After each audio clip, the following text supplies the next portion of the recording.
আছো সবাই? আমার একটা নতুন ব্লগে তোমাদের সবাইকে ওয়েলকাম।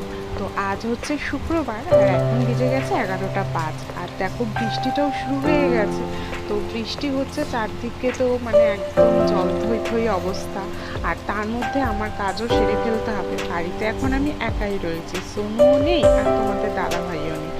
সোনু গেছে ওর স্যারের বাড়ি পড়তে, আর তোমাদের দাদা ভাই সে গেছে সকালবেলা 7টার সময় বেরিয়ে গেছে, বাবাকে নিয়ে যাবে আজকে একটুখানি চোখের ডাক্তারের কাছে। আর অনেক সপ্তাহ আগেই অ্যাপয়েন্টমেন্ট করা ছিল, তো সেখানেই বেরিয়ে গেছে দাদাভাই। আর আমিও স্নান সেরে ঘর দুয়ার সমস্ত কাজ সেরে পুজো টুজো সেরে রান্নাটা বসিয়ে দিয়েছি দুপুরে।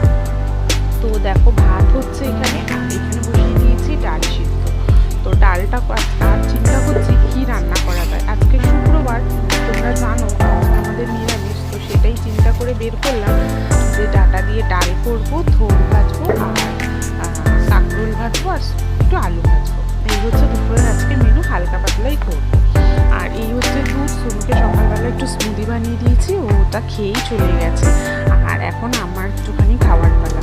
তো দাদার ভাইয়ের জন্য ওয়েট করতে করতে দেখছি অনেকটাই লেট হয়ে যাচ্ছে, তাই জন্য আমি সেরে ফেলছি সকালের খাবারটা। দাদা ভাইকে ফোন করলাম, এখনও হসপিটাল থেকে বেরোতে পারেনি, তো আসতে অনেকটাই লেট হবে, তাই জন্য আমার খাবারটা খেয়ে নিচ্ছি। তো আমি স্মুদিটা একটু টক দই দিয়েই খেতেই ভালোবাসি, টক দই দিয়ে দিই আর একটুখানি সামান্য জল দিয়ে দিই। তো টক দইটা দেখো ঘরে পাতা টক দই, তোমাদের দাদা ভাই পেতেছে, আমরা মোটামুটি ঘরে পাতা টক দইটাই খাই। তো এটা টক দই দিয়েছি, একটু ওটস দিয়ে নিয়েছি, আর ওর মধ্যে দুটো খেজুর দিয়েছি আর একটা কলা দিয়েছি। সামান্য পরিমাণ জল দিয়ে এটা একটু মিক্সিতে ঘুরিয়ে নেব, দিয়ে ঝটপট করে খেয়ে নেবো। স্মুদিটা খেলে বেশ টাইমও লাগে না, সকালবেলা খাওয়াটাও পেটটাও ভরে যায়, বেশ ভালোই হয়। তো সোনুকে দিয়েছি দুধ দিয়ে, আমি খাবো টক দই দিয়ে। তো চলো, এই যে দেখো বানিয়ে ফেলেছি, এটা ঝটপট করে খেয়ে নিই আর দুপুরে রান্নাটাও সেরে ফেলি। আর ভাবছি বৃষ্টির মধ্যে আমাদের দাদা ভাই কী করে বাড়ি ফিরবে, বাবাকে বাড়িতে পৌঁছে দিয়ে তারপরে ফিরবে। এই দেখো রান্না হয়ে গেছে, ভাত হয়ে গেছে, এই যে ডাটা দিয়ে ডাল, আর এখানে এই যে দেখো থোড় ভাজা, আর এখানে আছে কাঁকরোল ভাজা আর আলু ভাজা। এই হচ্ছে দুপুরের সাধারণ মানে লাঞ্চ, নিরামিষের দিনে হালকা পাতলা। আর এদিকে বৃষ্টিতে দাদাভাই চলে এসেছে, একটু পরেই দেখলাম চলে এসেছে। এই যে দাদাভাই আস্তে আস্তে 12টা বাজেই দিয়েছে। তোমাদের দাদাভাইকেও একটু স্মুদি দিয়েছিলাম, করে খেয়ে নিয়েছে, খেয়ে এখন আবার বেরোচ্ছে ওর কাজে। আর ফেরার সময় সোনুকে নিয়ে একেবারে ফিরবে। সোনুর রেনকোটটাও দিয়ে দিয়েছি দাদাভাইয়ের কাছে, যাতে মানে ভিজে না যায়, কারণ ওর তো জানো এক্সাম চলছে, ভিজে গেলে ঠান্ডা লাগবে, জ্বর হবে, তখন আবার এক্সামের প্রবলেম হবে। তো এখন হচ্ছে সন্ধেবেলা, তো সন্ধেবেলা বাজে হচ্ছে ঠিক এখন 8:30। 8:30টার সময় আমরা সন্ধেবেলা চাটা খেয়ে নিয়েছি, আর 8:30টার সময় আমি নিয়ে বসেছি সোনুর বই খাতা। কারণ সোনুর এই যে দেখো ফাইল নিয়ে বসেছি, ওর হাফ ইয়ারলি এক্সাম চলছে, দুটো এক্সাম হয়ে গেছে, আর এখন আছে বাংলা, এটা হবে মঙ্গলবার, তো সেটারই কোশ্চেন কিছু লিখতে দিচ্ছি। স্যারের কাছে পড়ে এসেছে সকালবেলা, এবার সন্ধ্যেবেলাটা আমার পালা, আমাকে একটু পড়াতে হবে। দেখো রচনা দিয়ে নদী, ময়ূর, এগুলো সব রচনায় লিখবে। ওদের স্কুলে একটু চাপ আছে বলতেই হবে। এই যে সোনু হ্যান্ড রাইটিং মোটেই ভালো না, কোনোভাবেই ভালো করতে পারছি না। তো আমি দিয়ে দিয়েছি, ওদের এখন লিঙ্গ করাচ্ছে, ওদের এক্সামে লিঙ্গ আছে, তাই জন্য লিঙ্গটাই লিখতে দিচ্ছি। সোনুকে লিখতে দিয়ে তারপরে যাবো রাতের খাবার করতে। তো ঝটপট করে লেখাটা দিয়ে নিই, কারণ নাহলেই ও বলবে মা আমার সব রেডি, আমার সব এত কোশ্চেন, এত ইয়ে, জানি না কখন শেষ করবো।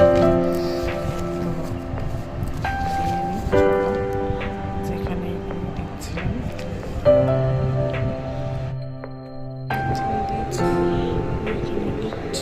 লেখো বাবা।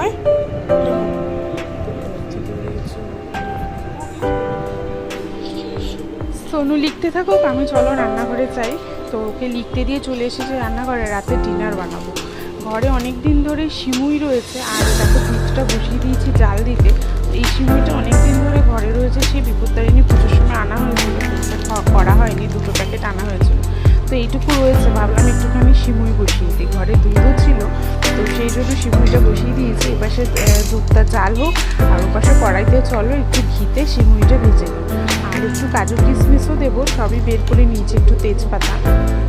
তো ঘি ঘিটাতে ভালো করে একটু ফ্রাই করে দেবো। এখন অনেক সময় ভাজা সিমুইও পাওয়া যায়, কিন্তু ভাজা সিমুই আনলেও আমি একটুখানি ঘিতে ভেজে তারপরে দেওয়াটাই পছন্দ করি, তাতে বেশ গন্ধটা ভালো হয়, খেতেও ভালো হয়। এখন আর এটা মনে হচ্ছে কাঁচা সিমুই, এটা তো ভেজেই দিতে হবে। তো চলো ভেজে নিই, আর তারপরে করব রাতের খাবারটা। তো অল্প একটু ঘি দিয়ে নিয়েছি, তার মধ্যে তেজপাতা ফোড়ন দেবো আর কাজু কিশমিশটা দিয়ে দেবো, দিয়ে সিমুইটা ভালো করে ভেজে তার মধ্যে দুধটা দিয়ে দেবো। তোমরা কীভাবে সিমুই করো অবশ্যই কিন্তু কমেন্ট করে জানাবে। আসলে আমাদের বৃহস্পতি, শুক্র, শনি এই 3 দিন হচ্ছে নিরামিষ। তো এই নিরামিষের দিনে মাথা থেকে বার করতে হয় কি কি খাবার করা যায়, কারণ 3 বেলায় নিরামিষ, 3 বেলায় মাথা দিয়ে অন্যরকম চিন্তা ভাবনা করে বার করতে হয়। তো তাই জন্য চিন্তা করলাম যে এখন একটু সিমুই করবো, আর রাতে করবো একটু লুচি আর একটুখানি আলুর দম। তো সেটাই করার প্ল্যান রয়েছে, কারণ তোমাদের দাদাভাই সেটাই বলেছে, ঝটপট করে ফেলি। তোমাদের কেমন লাগে আমার ব্লগ তোমরা কিন্তু অবশ্যই কমেন্ট করে জানাবে, তাহলে আমিও বুঝবো যে তোমাদের কেমন লাগছে বা আমার কোন দিকটা ঠিকঠাক করতে হবে, তাহলে সেটাও বুঝতে পারবো। তো চলো, ভাজা হয়ে গেছে, এবার দুধটাকে এর মধ্যে ঢেলে দিই। আমি তো এইভাবেই করি, তোমরা কিভাবে করো অবশ্যই কিন্তু আমাকে কমেন্ট করে জানাবে, ঠিক আছে?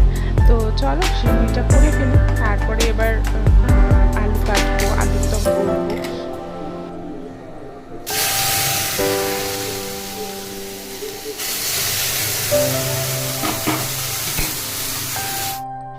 আর এই যে দেখো আলু কেটে নিয়েছি, দিয়ে কড়াইতে ভালো করে নুন হলুদ দিয়ে ভেজে নিচ্ছি আলুর দমটা। আর এদিকে মশলাটা করে ফেলবো। আলুর দমের মশলার মধ্যে জিরে আর আদা বাটা আর টমেটো, এতে দুটো আদা আর টমেটোটাকে পেস্ট করে নেব। আর একটু লাল লাল সুন্দর স্পাইসি করবো বলে ওই জন্য আর কাঁচা লঙ্কাটা দিইনি, একটু লঙ্কার গুঁড়ো দিয়েই করবো।